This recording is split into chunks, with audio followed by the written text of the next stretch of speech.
To start off getting an idea of your background and how you got started in this rat race that they call the music business.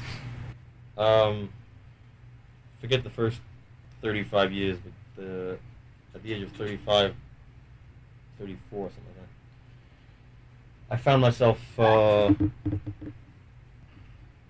it came to pass that I was in San Francisco at in my middle 30s, and I'd been a waiter. I graduated from college, came to California, been a waiter, a cab driver. Tried to be a thespian for a number of years in New York City, and whenever I needed money, went back to what I always did relatively well: manage people, offices, and strangely enough, I worked with statistical analysis and worked with Booth Allen Hamilton for a while as an efficiency nut. They call them, I think they call us industrial engineers, and I was a troubleshooter. I went from office to office, trying to convince people that the best way to run an office is to have people with brains rather than idiots. Most everything except for the technical things in life are based on, or the correct way of doing things are based on logic and common sense, and that's what I've tried to do. Anyway, I was with Alice Chalmers and had a chance to be promoted to the East Coast, and I became enamored with San Francisco, and I moved here in '55, and had not been able to get the theater bug out of my system in '63. Decided not to make the move with Alice Chalmers to another office and decided to go to work full-time for a group called the San Francisco Meme Troupe that I've been working with on weekends for a while, the Radical Theater unit. I'd gotten to know them for a while because even when I was working, I'd stayed in touch with my first love, which is the theater and stage work and theatrics. And I left my job with Alice Chalmers, which at that time was running the regional office on Market Street here, $26,500 a year, and I went to work for the Meme Troupe at $125 a month. So I decided that I may as well enjoy my life because it's a frustrating thing when you sit behind a desk and you're pushing hydraulic pumps in Guam, which is we put for Alice Chalmers, and on the weekends I was really doing what I wanted to do. And I decided to make the move, and for the next couple of years I promoted the group, drove the truck and put up the lights and tried to run the sound, and did the advertising, and printed the programs, and talked to the schools and letting us come in and sold the tickets and carried the spear when I had to. And in late '65, I'd gotten to know most of the subterranean Bay Area people, and we ran out of money. We had a loft on Howard Street, 5th and Howard, behind the Chronicle. And as I said, I got to know the Ginsbergs and the Ferlinghettis and the Zappas and these new buddings called Jefferson Airplane and the Warlocks, who became the Grateful Dead, and Grace Slick and the Mississippi Trend people and Great Society. And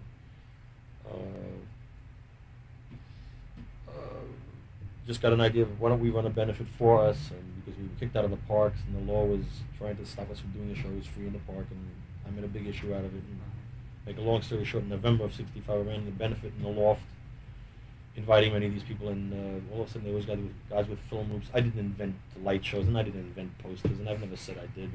All of a sudden there were all these wonderful people coming out of the woodwork, and that in itself is a whole article in itself. But it was from the standpoint of theatrics and the standpoint of public emotions, it was the greatest night of my life. Only in that everything was new. Your first love, your first kiss, your first baby, the first steak, your first winning football game. It was the first time I'd seen in America men dancing with men. You can expect it in Greece or you expect it in Polynesia, but you don't expect it in San Francisco. And first, not revolting drugs. There are people smoking grass openly, and nobody tried hard to look groovy.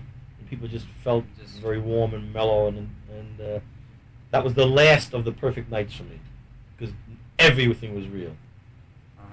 So it was the only perfect night because nothing was staged. I mean, of course, I staged it. You follow him, but the sound checks were good, and when the guitar string vocal was okay, because nothing was staged in the sense of showbiz. Well, don't get me started on that night because I had trouble with it. I had the law, and I had to contend with, and we went through marvelous insanities that they wanted to close us down, and I never realized until that night of what Bohemia San Francisco really was. We must have had 1,000 people up in this loft that held 400 or 500. We had thousands of people in the street, and it seemed that everybody was waiting for this breath of fresh air, and I never knew that they needed it because I never knew they were there. Yeah. And all these frogs came out of nowhere. The swamps, it's like, you know, it's like the Sherwood Forest. There's nobody there. Oh yeah, woo! There's Errol Flynn and Andy Devine and everybody else, you know, under this camouflage. Well, the evening was a wonderful success. The police tried to break it up. You can't do this, and I convinced them that Frank Sinatra was coming later. Rudy Valley was coming from Vegas, supporting this artistic endeavor. And believe me, Harry Belafonte was coming, and the cop wouldn't listen to it until I said, "Believe me, Captain." The minute I called the sergeant captain, he became 9 feet tall. His voice got deeper, and he said, "Young man, we must try to work this out together." I said, "Thank you." And he put some guards at the front door. We got them stoned. Then we used the freight elevator. Got people inside again. He said, "You can only have so many people." Just the whole evening ended at 6 in the morning with Peter and Orlovsky and Allen Ginsberg leading everybody in mantra chants. We raised $4,800.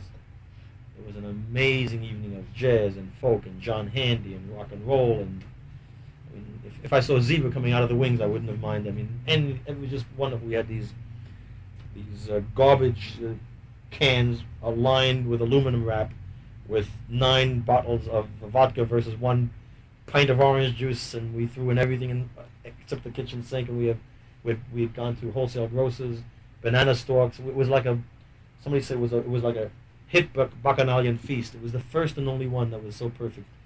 That one ran so well that people said, you know, fuck the cause, let's just do it again. And I tried to find another place, and I started running around San Francisco. I had a Lambretta scooter, and the money, of course, went to the meme troupe. Then I found the Fillmore that way. I had Fillmore and Geary Streets, and we did another benefit 5 weeks later on December 10th. Gave all the money at the Fillmore. Did another one in January, and I said, "My goodness, this is rather nice."